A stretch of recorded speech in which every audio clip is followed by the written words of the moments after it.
to episode 10 of the Ain't Hard to Tell podcast. Dexter Henry with Bryan Fonseca here, and we're doing our podcast from someplace special today. Right. Place I hadn't stepped into till the other day, and it's Diamante Cigar Lounge here in Brooklyn, New York, in Fort Greene. For those people who don't know, if you're watching, see we're here, and joining us on the podcast this week is David Diamante. Hey guys, how you doing? How you doing, man? Doing great. You're doing great. For those who don't know, David is the owner of Diamante's Brooklyn Cigar Lounge. He's also the former Brooklyn Nets public address announcer, and he is a boxing ring announcer. You guys probably see him everywhere in the ring, being the announcer for boxing. He's the guy who gives you decisions, the guy you boo when it's a draw, or cheer when the guy you've been rooting for wins. He is the guy. So, big boxing fan. I've known you for years around the Nets and with boxing, and I also knew that you were also involved in cigars, and we'll get to that a little bit later. But as a big boxing fan, we'll start off. We're going to talk some boxing. What do you think, Dave, about the state of boxing? How are you feeling about boxing? You're around the sport a lot. What do you think about the state of boxing? I think it's really strong. I think it's great. I mean, I think if you look at what's happening and you look at the numbers, like you look at the UK and they're pulling huge numbers over there. Yeah. I just did some fights over in the UK last month and did a fight at Wembley Arena, the super middleweight championship of the world, with George Groves and Jamie Cox, and it was packed. Did a fight at York Hall, great crowd. So the huge, I mean, it's a worldwide sport, so you know it has its ups and its downs, and they typically say boxing goes the way of the heavyweight, and right now the heavyweights are hot.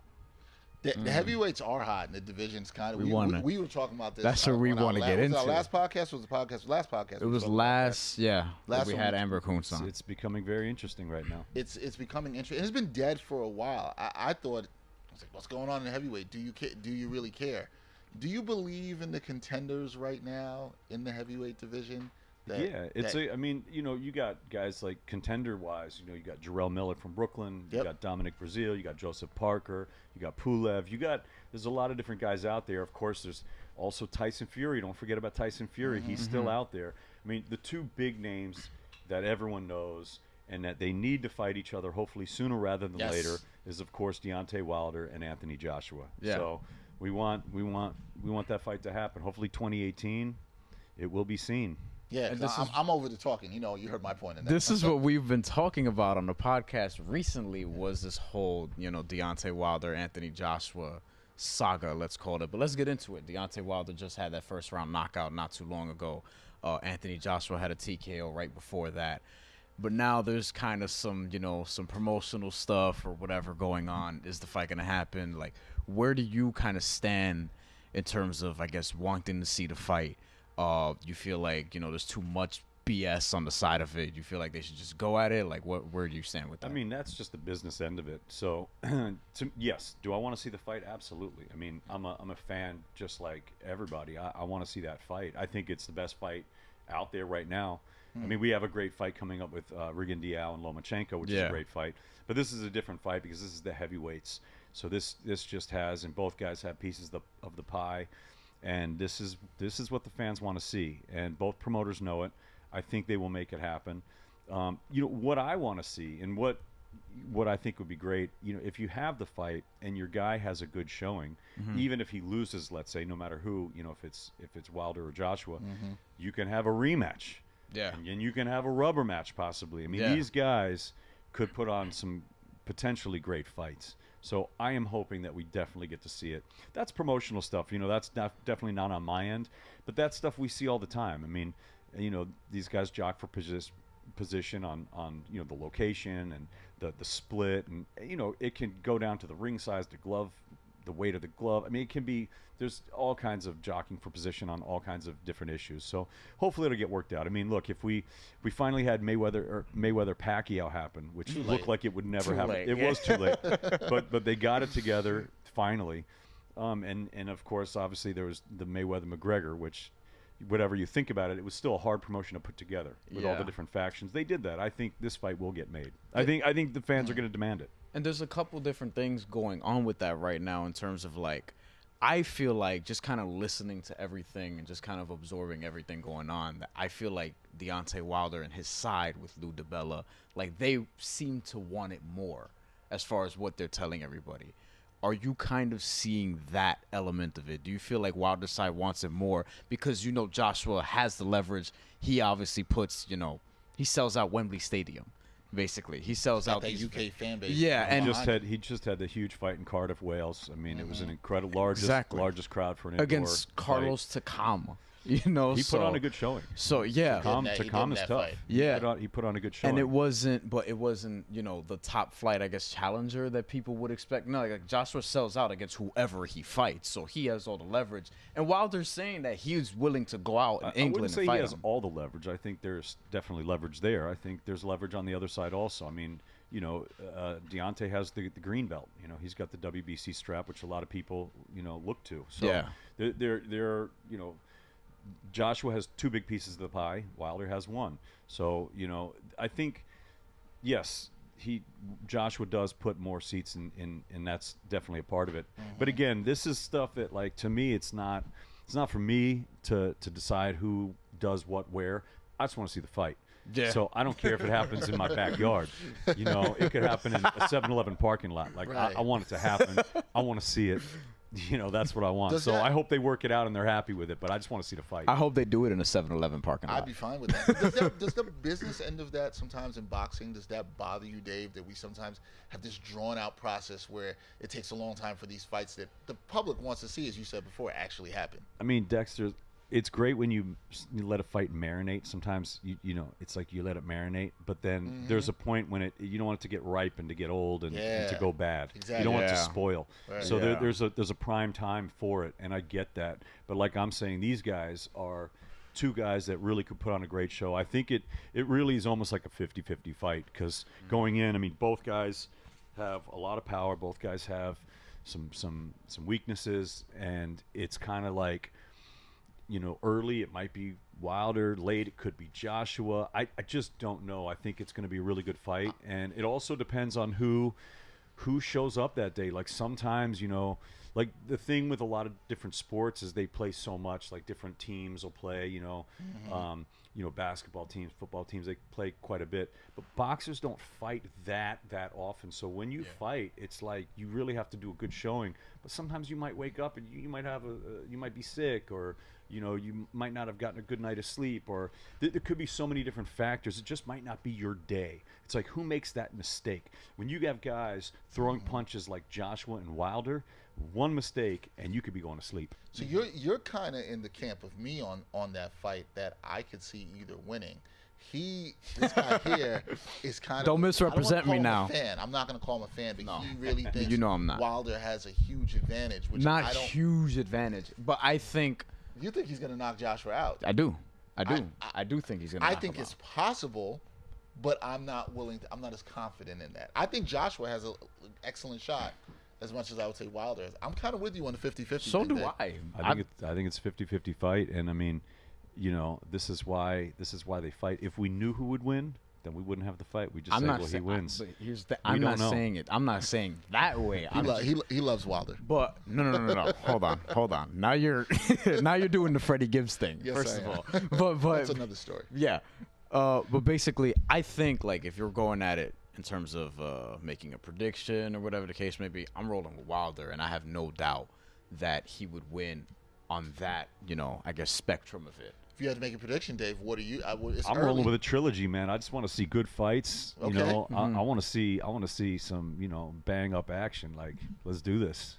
Yeah. I want to see these guys go at it. I mean, look, I will say this: the Joshua Klitschko fight was amazing. It was a great fight. It was. Both guys hurt, and Joshua really showed a lot in that because he had to dig deep.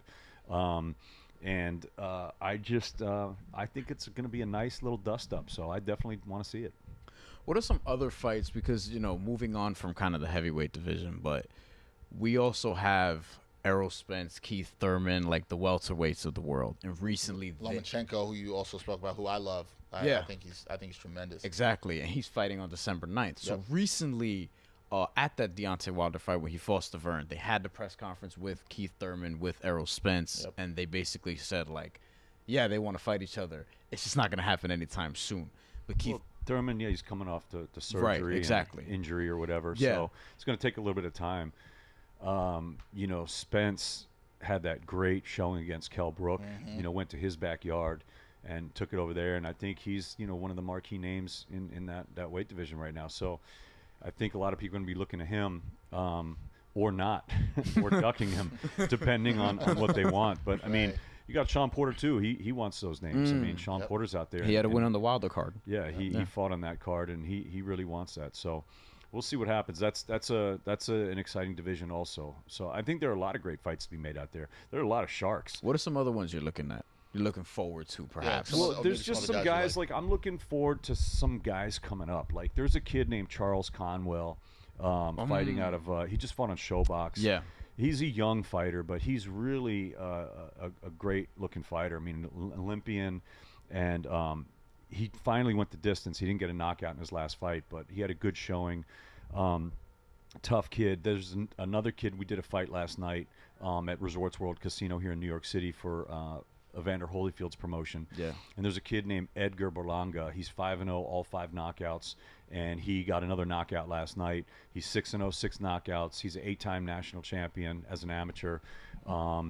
He took gold in Russia at the junior nationals. He's a tough kid, man. Fighting out of Brooklyn, so I'm looking forward to seeing him. Also, Regis Prograis, Rougarou. Yeah. He's fighting coming up, and Tevin Farmer, you know, has got a fight coming up. So there's just different fights, different guys I'm looking forward to seeing. There's so many fights out there, so many good guys. There's a lot of stuff happening in boxing. Right. You know, I'm leaving not tomorrow, Tuesday. Yeah. So 2 days I'm headed down to Uruguay. I'm doing a fight in Punta del Este, Uruguay. So I'll fly to Argentina and then head over to Uruguay for that fight. Should be fun. There's a WBC title on the line there, and just so much happening around the world. I just booked a fight up in Canada, up in Toronto. There's just fights all over, and then December 1st we have another fight in Providence, Rhode Island. It's going to be on CBS. That fight is I think Toka Conclary's fighting on that card. Right. So that should be nice. So a lot of guys out there. A lot of different fighters, a lot of promotions, and I'm looking forward to being back in the UK soon. Hopefully, I'm really looking forward. Also, the World Boxing Super Series. Like, not a lot of people are necessarily talking about that here, but overseas it's really big. And you've got Gassiev about to fight Dorticos, and that's going to be a really nice fight. And then, of course, the huge fight is George Groves fighting Chris Eubank Jr. Right. Like, I really can't wait to see that fight. Yeah, Chris Eubank it's going to be great. You mentioned Tevin Farmer. That's actually the first fighter I ever did a feature story on. Just wanted to put that out there. Yeah. Shout out to Tevin. And Tevin Farmer is somebody we're trying to get here on this podcast. I just want to hear your thoughts. I like Lomachenko a lot. I just really got into watching his fights in the last year. I'm just very impressed with him. Obviously, his amateur record was stellar. Of course. What do you think of him as a fighter? He's got another one coming up on the 9th. What do you think of him? Well, I mean, look, you know, anyone that knows boxing, that watches boxing, you watch this guy box, it's beautiful. Yes. I mean, the guy's he's a beautiful fighter. That is the word. He's a beautiful fighter. You know, he really is. But at the same time, the one thing that he doesn't have that I would really like to see is that power. Yeah. And sometimes it's not really something you could kind of teach. Like, you can crack or you can't crack. Like, some guys are just, they got that power, but his skill is unbelievable. I mean, a 2-time Olympic gold medal winner, fighting Rigondeaux, who also is a 2-time Olympic gold medal winner. I mean, that's why this fight's so amazing. That's a 50-50 fight. Well, like, to me, I think it's a 50-50 fight. I mean, it depends who you are, what you think. I you know, in that fight, well, regardless of who I think is going to win, because of course I have opinions, but I don't like to put them public because I like to be Switzerland. You know, I'm a ring announcer, so I root for everyone. The main thing, and this is honestly the true story, I root for these guys first of all to be safe, because it's such a dangerous sport, with that. and I think a lot of people don't realize how dangerous it is what these guys Great do. point. And anyone that climbs through those ropes, to me, is a champion, because it is tough. And when you got someone swinging at your head, it's not a joke. And so that's number one. I got respect for all fighters. So, you know, these people calling him a bum, I don't like that. You know, to me, there's no bums climbing through the ropes, you know. That's number one. But, you know, it's like I work with all these different fighters. I work with different promoters. So I don't really root for anyone per se. But who I think's going to win, I mean, I have opinions because I see and I know boxing. So I do have an opinion on who I think is going to win. I don't necessarily want to voice it here, but I think it's going to be a very nice fight. I think it could go either way. You know, I did a fight for Rigondeaux. It was one of his early fights. It might have been like his 5th pro fight. I can't remember exactly. And you know, he is amazing also. But what's going to be interesting is to see who is the aggressor. You know, both guys can be such defensive masters and counterpunchers. You need someone to go forward to press the action, right? You know, and so it could really end up being a stinker where no one really throws anything. And nobody wants to see that. Right. Hopefully that does not happen. So like Mayweather Pacquiao. But it will be a chess match with 2 wizards. I mean, you know, these guys are both phenoms, and Lomachenko's a beautiful fighter. There's no doubt about it. His angles, his feints, his moves. He sees things before other people even know they're going to do it. And that's what's always impressed me with him. We're going to take a quick break. When we come back, I want to ask you a couple more stuff about boxing, your job as a ring announcer, and how it is. So we're going to talk more with David Diamante on the Ain't Hard to Tell podcast. It ain't hard to tell where to get the latest merchandise from Backpack Broadcasting. Gear is now available via tee.pub. Visit the Backpack Broadcasting tee.pub online store to get shirts, hoodies, mugs, and phone cases. Represent your favorite Backpack Broadcasting shows, including the Sports Walk, Sideline Stories, and of course, the Ain't Hard to Tell podcast. Check out the special offers for our podcast listeners at http://t.pub/lic/backpack. Get in the game with your official Backpack Broadcasting gear today. What's up, listeners? You know sometimes how it can be hard just to get from point A to point B. Now, when I have to get anywhere and I don't want to deal with the hassle of public transportation, it ain't hard to tell how I get around. I always make sure to use the best car service app in the game. I'm talking about Lyft. Lyft offers rides in minutes. All you have to do is download the Lyft app, request a ride, and you will be on your way quickly. Lyft is all about happy riders and happy drivers. Take a ride with them and you'll see why 9 out of 10 rides end up with a 5-star rating. Lyft always has amazing offers for new customers, and I'm here to tell our listeners about a great offer today. Lyft is currently offering free ride credit to Ain't Hard to Tell listeners. If you are new to Lyft, then you are eligible, and getting your credit is easy. All you have to do is download the app and use the promo code AHTTPOD to unlock your free credit today. Ain't hard to tell who has the best car app service. So use the code today and ride out loud with Lyft. Welcome back to Ain't Hard to Tell podcast, episode 10, and we are at Diamante's Brooklyn Cigar Lounge with the owner, David Diamante. Right. Boxing enthusiast. We talked a lot of boxing in the first segment, and I wanted to talk a little bit more boxing with you before we move on to some other stuff. But one of the fights that was pretty big this year in 2017 was Triple G and Canelo. Obviously, the result for a lot of people, you know, was disappointing, but that fight was something that got a lot of people back into boxing that maybe was a casual fan, said, hey, I want to watch this. I thought that was a good fight for boxing in general. Your thoughts on the fight and the impact of it on boxing? Absolutely. I mean, fights like that need to happen. Yeah. Great fight. Super glad it happened. Hopefully there's a rematch. Yes. You know, hopefully Danny Jacobs is now in that mix. Has to be. You know, it's, you know, with his showing against Triple G. But that was a really nice fight. You know, I don't want to say it was a great fight, but it was a very good fight. It was a very entertaining fight. It was a good fight. You know, of course, like you said, the decision a lot of people, you know, didn't like.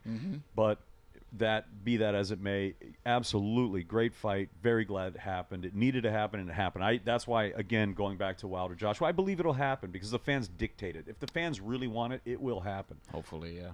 Yeah. We want to see that. Go ahead. So, and speaking of questionable decisions, which that one may or may not have been depending on what side you were on at the end of the fight, but, you know, as a ring announcer, you have probably dealt with a number of questionable decisions in your career. So what are a couple of them, I guess, where, you know, you're ready to announce it, you get the cards back, and you're like, wait, really?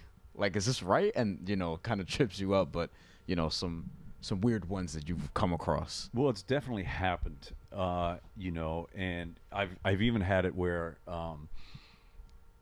people have written down the wrong scores. Oh no, it's happened, but thank God I read it before I go onto TV, and I'm like, this is not right. And so I'll go to the commission and say, hey, this, and I'm not saying which commission. I do fights all over. Right. This could be one Not of, putting anybody out there. not putting anybody out there, but it has happened. No names. And oh wait, and they corrected. Thank you. The main thing is to get it right. But boxing scoring, it's on the 10-point must system, right? So there was a fight. This is a funny thing about boxing scoring. There was a fight that I did with Will Rosinski against Edwin Rodriguez, La Bamba. Okay. And Will Power Rosinski and Edwin La Bamba Rodriguez. And it was a great fight. It was at the MGM Grand in Connecticut, at Foxwoods, I think. And it was on Showtime.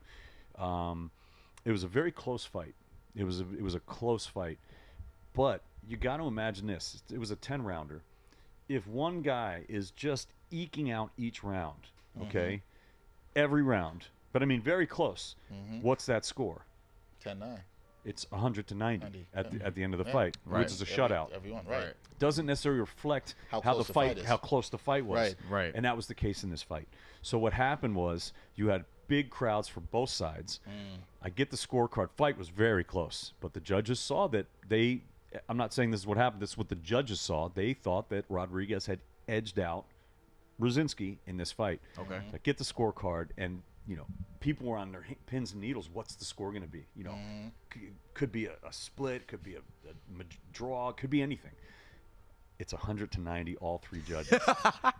No one gave Will a round, and it was it was a tough fight. Right. And I cringed when I saw it, but it's what it is, and I mean, I'm just the messenger. Yeah. So I'm not a judge. I don't do that job. That's a tough job. I don't want that job. Which is your job. You are the messenger. You're the voice of the ring, and I can only imagine what the feeling like is before you read something. I want to go back for you because you. Well, wait, just real quick. Let me just finish the story. I read it. Sorry. And a riot broke out. I mean, it was in crazy. the crowd. Absolutely. Oh my God. And I think Will's They didn't brother come for you. They didn't come for you, right? No. Okay. Let him come for me. I'm ready. But I'm a Brooklyn cat. There we go. Represent. Will's brother, I think, got his jaw broken, and it was a huge. Yeah, Oh, it was. But I've seen quite a few things like that before. But that was one of those decisions where you see it and you're like, I knew have it was to going to do hurt. this. I understood it. I'm not saying I'm going with it or not going with it. I don't get into that. I understood, where it's coming from. And like I said, a fight can be that close, but if a guy ekes out each round, it's 100-90. That's what you see. You can't judge a fight. Judges are supposed to go round by round. You can't say, well, it was close in the last one, and even though he lost this one, I'm going to give him what. You can't do that.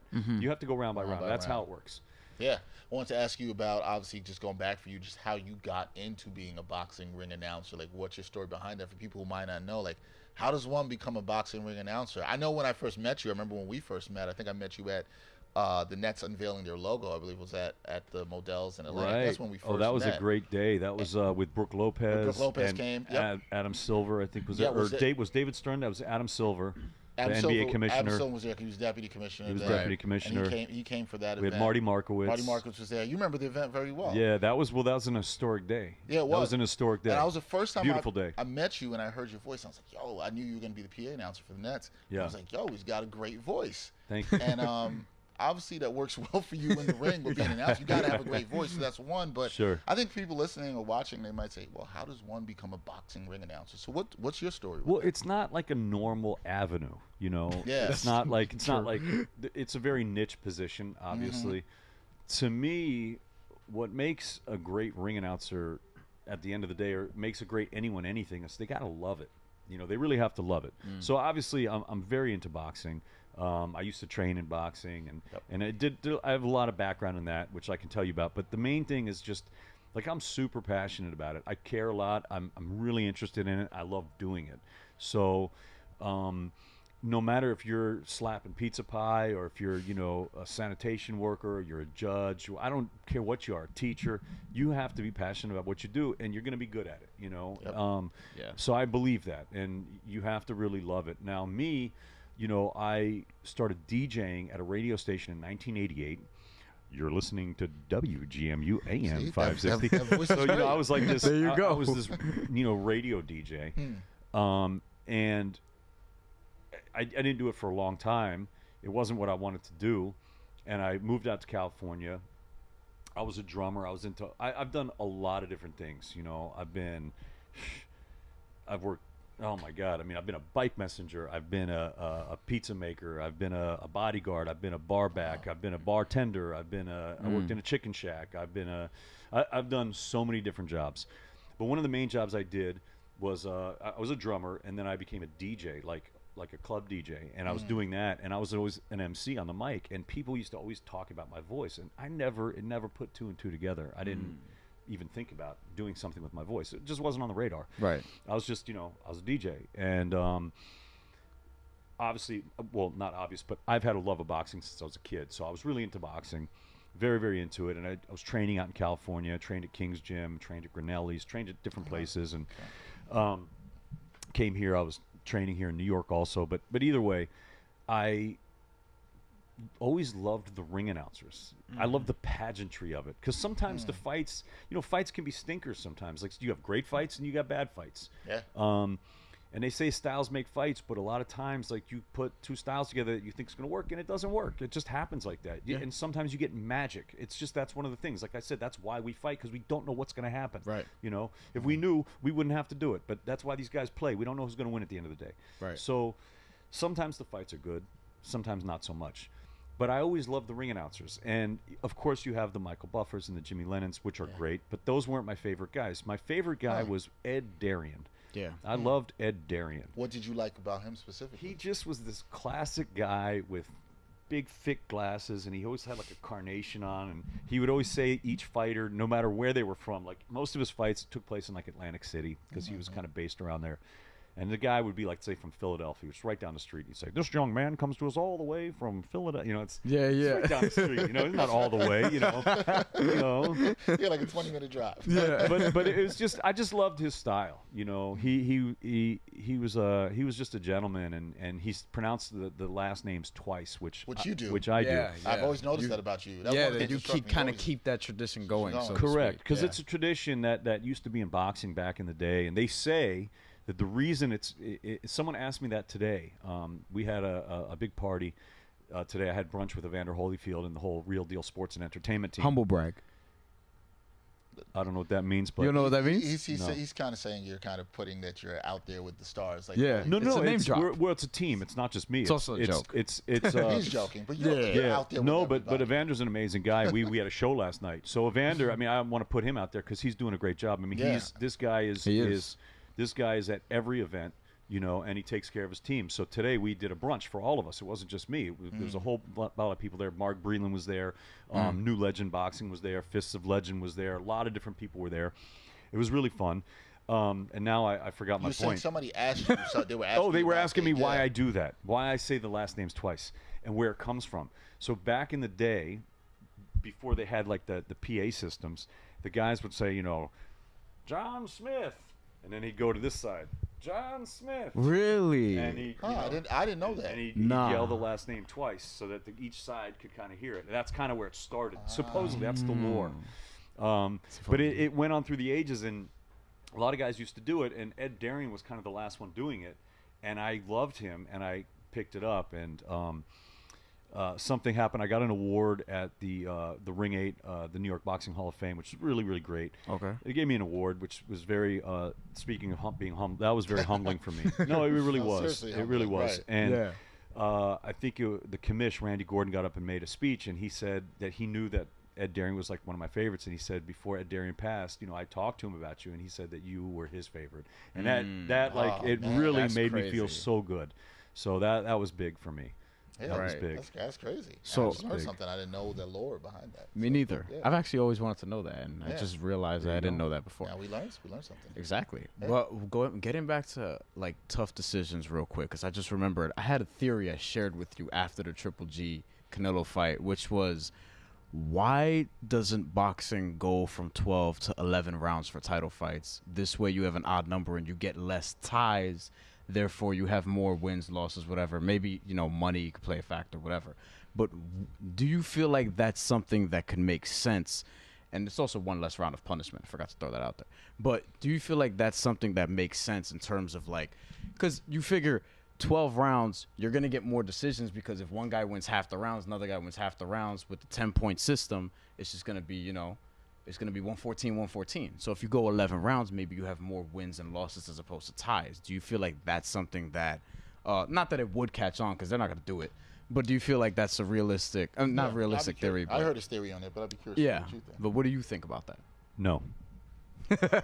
That's one of my answers. That's what he does sometimes. No, that's what I do. I'm like, what do you think about No. it? No, absolutely not. No. 12 rounds. How should be? Well, I mean, it used to be 15. Yes. That I know. And now it's 12. And 15 probably had less ties.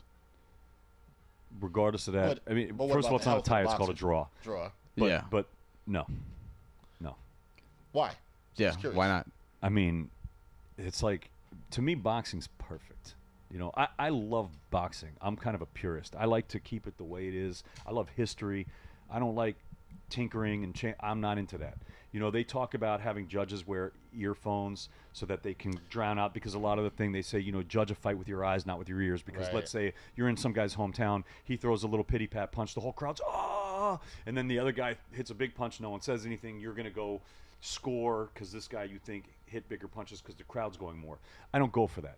You know, to me, keep it the way it is. You know, it's like when you are ringside at a fight, which I have been at many fights ringside, when you hear the thud of a punch, it can tell you a lot. Your ears are a big part of that. So why would you take out one of the senses on that? I just think I don't like these changes. Me personally, I'm kind of a purist. 12. And 12. I mean, it's something I haven't thought about, but like, I think about it till he. Well, I mean, if anything, I would say move it up. I mean, To 13 me, or is it well, 15? you can't. The championship rounds are, you know, round 11 and 12. That's when you move into the championship realm, and it's like, Right. Yeah. so to have one championship round, it's not. You can't. It's 3 minutes. Like you got to plead your case. So you got to plead your case with your two fists in the ring. You know. Would you be fine with it being an odd number but going up, like he said, like a 13 or? I mean, look, people that are smarter than me have come up with 12. Okay. So if the brain surgeons, neurosurgeons, I mean, boxing, like we talked about earlier, it's a very dangerous sport. Absolutely. The reason they knocked down from 15 is because it you know, a lot of the injuries that we have seen unfortunately happen, you know, because of repeated head trauma. So a lot of times it's not maybe that huge knockout that you're, oh my God, you think is huge. You know, you can be concussed from that, but it's the repeated head trauma, and they find in the later, you know, with longer fights, that's more. It's increased. It can be increased. That's Yeah. I guess why they did that. But from what I understand, but I'm happy with 12. I mean, I like the way it is. It's kind of, you know, I think if it changed, I mean, look, the world goes on. It's not like it's just something I've never given thought to. So my Yeah. answer is no. Yeah. I don't Which know. is fine. But I'm also Yeah. not really like not even just with boxing, but in general, I'm not a traditionalist. Like, oh, something's the way it is, so we have to stick like that. I'm like, no. Why don't we make it better? And people not saying, oh, boxing is whatever the case may be, because you have the Triple G fight, you have a big opportunity there to have a big decision, and it's a draw. Yeah, and I'm not a traditionalist either, but I think it comes down to whether you're comfortable with the draws being there in the sport. But you could or have a try- draw with an odd fight too. It doesn't true. necessarily That's mean true. something. That's I true. mean, and That there's is a true. knockdown, and then Knockdown, if there's that's this, true. there's so many points so can be many taken That's true. away. However, it's but I hear it's- what you're saying, that the propensity for it is there, Yes. maybe more. Yes. But I don't think that's a big problem in boxing. And to be honest with you, I announce a lot of fights. There are draws, absolutely, and there's majority draws, there's split draws, there's unanimous draws. There can be many different types of draws, but there's not that many, to be honest. Usually somebody wins. That's usually. Yeah, I agree So with that. to me, that's not too big of an issue to deal with like that. We need to change it. I don't. That's not on my radar. So if I was going to start changing things, that would not be the One of the first. things. That would not be the first thing. And I understand that you want to make things better, but I like things the way they are, Real especially quick. with boxing. Real quick, what is something you would change? I mean, like I said, I don't want to change anything. I love it the way it is. I thought you said there were things that you would change. No, I no, mean, you know, look, in a perfect world, I want the best fights all the time, right? And to me, it doesn't necessarily mean that you have to have an A fighter fighting an A fighter. I think you can have a B fighter and a B fighter. You can have a C fighter and a C fighter, a C plus and a C plus. You just need competitive fights. You know, it doesn't have to be. You know, you get guys like Gaddy and Ward. I mean, that like put on this incredible trilogy. They weren't necessarily the best fighters in the world, but they were the Right. best dance partners for each other at the time. So you know, that's what I want to see is competitive fights. You know, you don't want to see these Cowboys and Indians card where the A side and the B side, you look at it and you say, oh, nah, come on, you know. Right. I'm not even trying to watch that. Yeah. No, Yeah. Understood that. We're going to take another quick break. When we come back, we will talk to Dave a little about how he got into being the public address announcer of the Brooklyn Nets, which he did for a while, his love for motorcycles, and how he started his business here where we are at Diamante's Brooklyn Cigar Lounge. We'll be back with more on the Ain't Hard to Tell podcast. Guru is the place where fans talk about sports via video. All videos are 60 seconds or shorter. Sports Guru makes the video look more professional and fun by adding automated on-screen graphics. You can follow your favorite sports by team, trending, new, or by people you follow, and more. Type in the title of your video and it will automatically, that's right, auto-magically go into your on-screen graphics. It's just that simple. Tag your teams and publish sports. Let's talk sports. The best new sports web series is here. It's from Backpack Broadcasting, and it's called The Sports Walk. The Sports Walk is a series where diverse sports fans take a walk and share their views at the intersection of sports and society. The entire first season is now available on Backpack Broadcasting's YouTube channel and backpackbroadcasting.com. See what other sports fans have to say about a variety of issues in the world of sports. Watch all 13 episodes from season 1 and take the Sports Walk today. All right, welcome back to the Ain't Hard to Tell podcast. We are here with David Diamante, the great boxing announcer and owner of where we are today for our episode here in Fort Greene, Brooklyn, Diamante's Brooklyn Cigar Lounge. We're having a good time.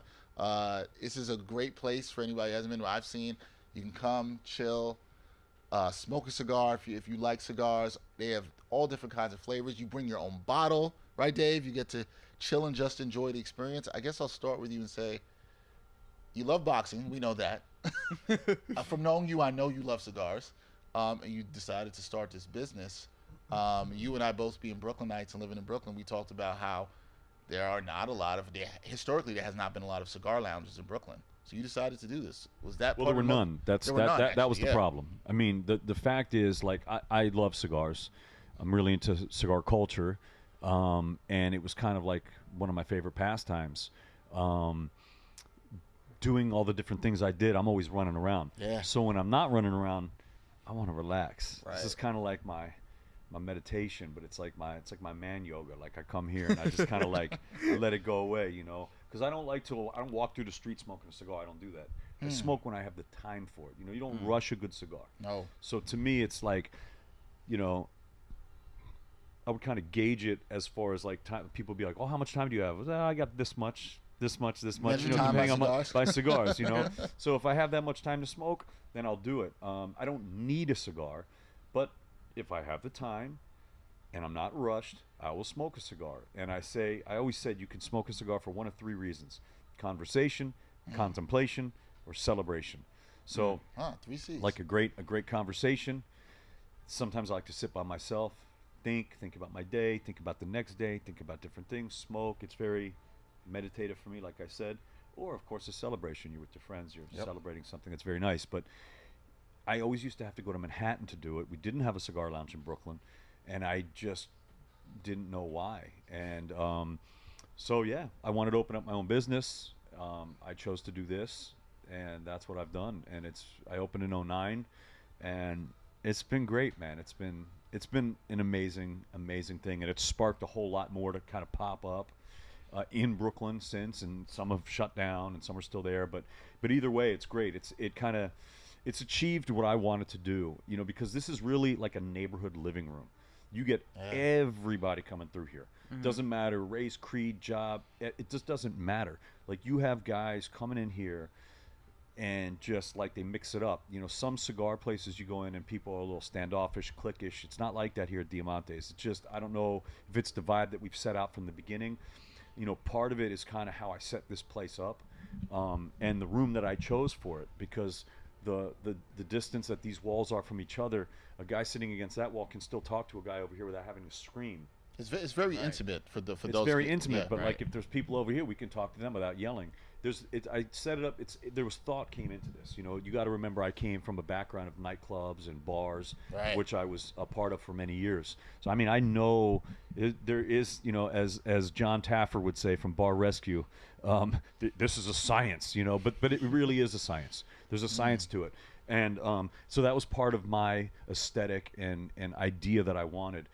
Because there were rooms that were just large squares, and I was like, well, it's going to, you know, the feng shui was off, man. The feng shui is good in this place. It's working, man. Oh, I feel it. The energy's great. I like the vibe in here. I like the vibe in here a lot. So I think I think you've done an excellent job with it. Appreciate that. It's very inviting. And I'm mad at myself because I've parked in front of here. I eat a lot of places around here in Fort Greene, and I hadn't walked in. And I knew David had the cigar lounge that didn't come through, so Dave was looking at me like, this guy didn't even come through. Shame on you. But you know what it is? But you know what it is? Look, it's your loss. I tell you like this. This place isn't for everybody. Right. And when you're supposed to find out about it, that's when you find out about it. Well, you know, so it's like I'm not out advertising. I'm not doing this. It's a word of mouth type of thing. And that's how it's grown. I've always done it organically, and that's been very successful. And I'm not trying to take over the world with this. It's just it's here for. It's not. I don't want everybody in here. I want the people that know about it, that find out about it.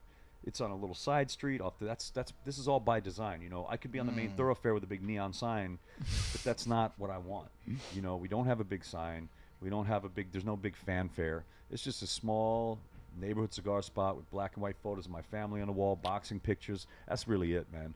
I love it, man. Yeah, I really do. I'm not saying that because we're here and you invited us to come here. Appreciate we that. appreciate that, but also one more thing. You know, I have my own blend of cigar, and that's we showcase that here. We have a lot of great premiums, which of course we have, but I have my own blend of cigar here also, and so we're very well known for that. Hold on one second. You can come in, buddy. Hey, Nat. We're not stopping people. You see, come on in, buddy. Customers all right, how you doing? Coming in that could have come to enjoy it all the time. And what I've seen from you is just being so welcoming with it. Yeah. And I want to get, because now this guy Bryan Fonseca, he's done a lot of work with me, also covering the Brooklyn Nets for Nets Daily. Yeah, exactly what I was going to get into. Yeah, go ahead. Ask away. Yeah, so we're right by the Barclays Center, also where the Nets play. True. And you were their PA announcer for several years. Yes. Recently, you know, parted ways, I guess would be the correct way to say that. Yeah. I decided that it was time. It was time for a new change. You can't steal second with your foot on first. Right. We also need to mention and historically that you are the first public address announcer of the Brooklyn Nets. Yes. And we are sitting with this person right here. In history, you'll be the first person that ever did that job. Trivia question. Yeah, and that's kind of crazy. So. True. For 5 years, I called every game in that building. Yeah.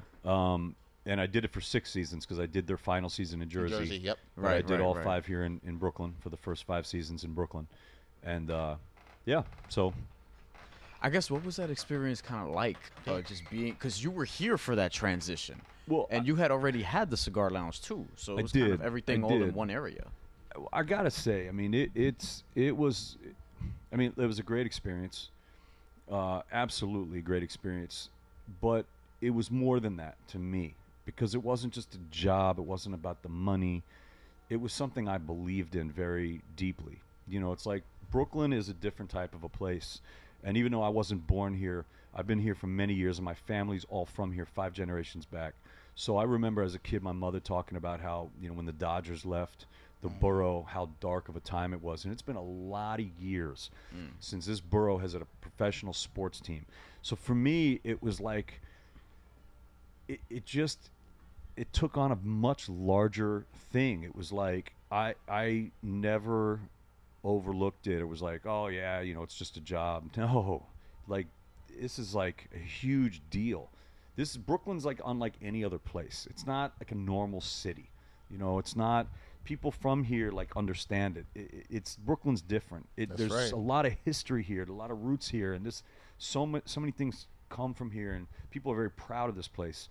So to be the representative and to be called the voice of the borough and the voice, you know, of this, huge, man. And so it's kind of like I almost tried to let the people speak through me, you know, like I just didn't want to do anything that was fake over the mic. I wanted to keep it real with the fans, and that's, you know, that that call of the I said Brooklyn ball like that. Like I felt that like the first time it came out. Like it was not rehearsed. I didn't think about that. It's just like it was a major play. I can't remember which game it even happened, but I remember there was a turnover, and I was pumped, and I was like Brooklyn ball, you know, and no one really responded, and I said, bro, like, yo, wake up, and the crowd came, and it was great, and that was organic, and that's the type of thing that I liked. I don't want to force it, you know. It wasn't. I don't like the forced calls, and so it was really great. It was something that was very humbling, and I'm honored to have been able to do that. You talked about organic. I remember one of the first Nets games I went to, and I remember it was fourth quarter, and you were like, all right, so fourth quarter, everybody, and Brooklyn stand up. And then I never noticed until I think games later that you actually stood up. Like, you actually got up out of your seat with everybody to stand up. Dexter's late on everything. This guy, I don't know if you know, but Kennedy has been shot. A man landed on the moon. This guy, look, he's just coming into Diamante's now.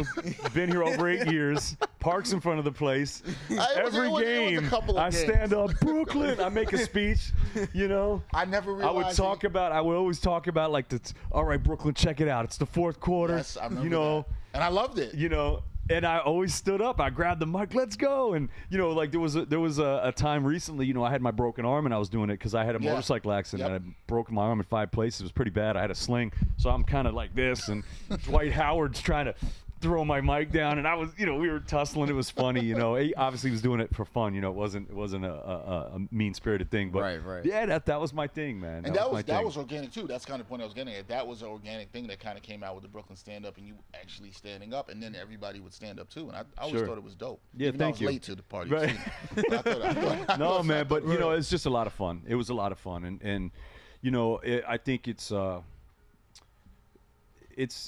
great. You know, I love that we have Barclays Center. I love that we have a place that kids coming up from here have a place to showcase their skills, especially boxers. I mean, I love that the commitment that Barclays has made to boxing.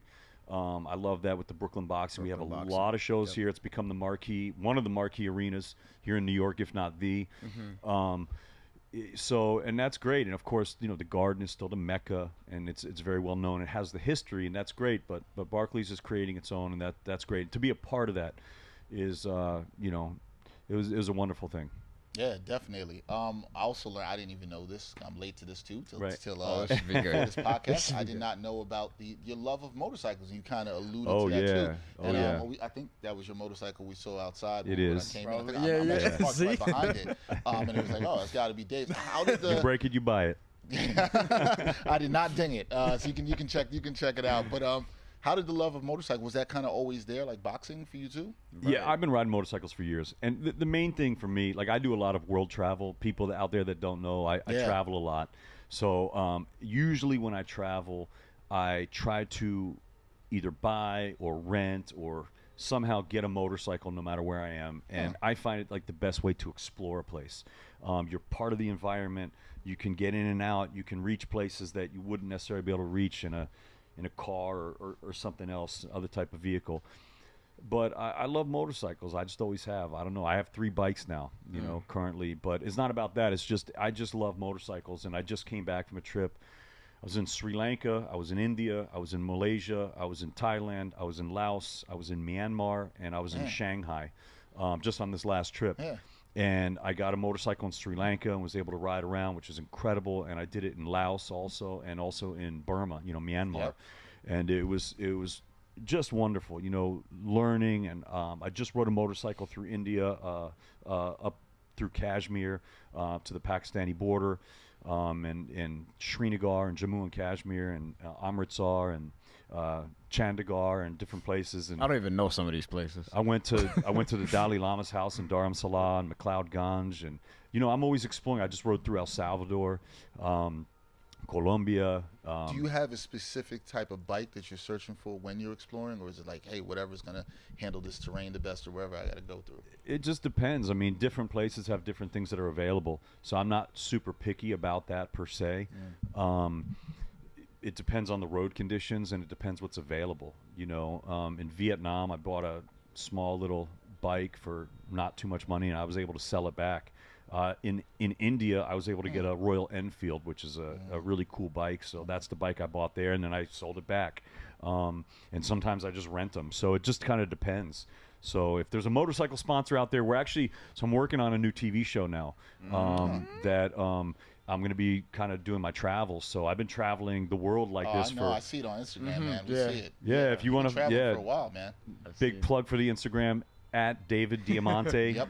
Diamante, but you can kind of follow my travels. I'm out there, and so I'm in a lot of these different places, and I do a lot of different countries each year. But I've been doing this over 20 years now, so this is not something I'm doing just for TV. This is something I do no matter what. Right. So I've had a lot of people come to me, and we're now starting to get this show going where I'm kind of traveling on a motorcycle and following my different travels. So that's something I'm working on now, and that was kind of part of another reason of leaving the Nets. It was obviously to do bigger fights and to do a lot of stuff like that, and new opportunities that are happening. Even though I love being part of the NBA for the last 6 years, it's time for a new chapter, and so that's part of it. So the motorcycles are a big part of it. Motorcycles to me. Come on in, buddy. We have another guest. He's more Oliver's people. back. See, everybody's just coming. How was the game? Guy with the Nets hat. How was the game? Coming in. There you go. Update on Nets game. They played Update on Nets. Update from Oliver. We just came back from the game. At the time of recording this, they were playing. But what I was going to say is motorcycles are a very interesting thing. They're I don't want to get all spiritual and stuff like that, but they are beautiful machines. And, when I'm on my bike, it's like an extension of my body.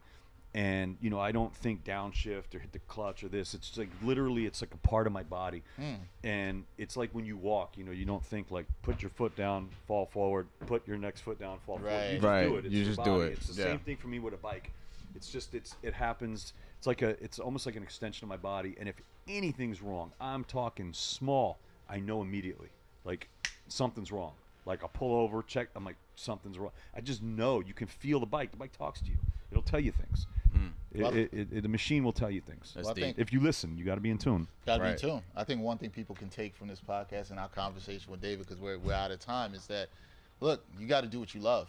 And you've been doing it, and you've done it in many different ways, whether it's through announcing, announcing, boxing, and now here with this beautiful lounge that you have that people should come and check out, and don't be late like me. Yeah, come through, man. And listen to that inner voice. For everyone, it's different, man. Yeah. Listen to your inner voice and follow that. I always love talking to other people who are passionate about things. I know Bryan does as well too. So, sure. We thank you for having us here. Yeah, absolutely. Giving us the time to talk to us. We definitely look forward to doing it again. Dexter, Bryan, thank you for having me, and talk to you guys soon. Absolutely, that is David Diamante. Yes, sir. He is the first Brooklyn Nets public address announcer.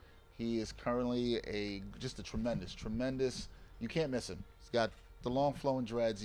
For those who aren't watching, you can't miss him. A great boxing ring announcer, and also great owner of this lounge where we were allowed to record this podcast. So we thank David once again. That's it for episode 10. We want to thank our producer, Matthew Feniza, who we know enjoyed being here a lot because he's a huge fan of cigars. So enjoyed being in this and smelling the great aroma. He's going to get one right now. Director of photography, Luis Velez, Matthew Feniza, our assistant producer. For myself, Bryan Fonseca, we're signing off from the Ain't Hard to Tell podcast.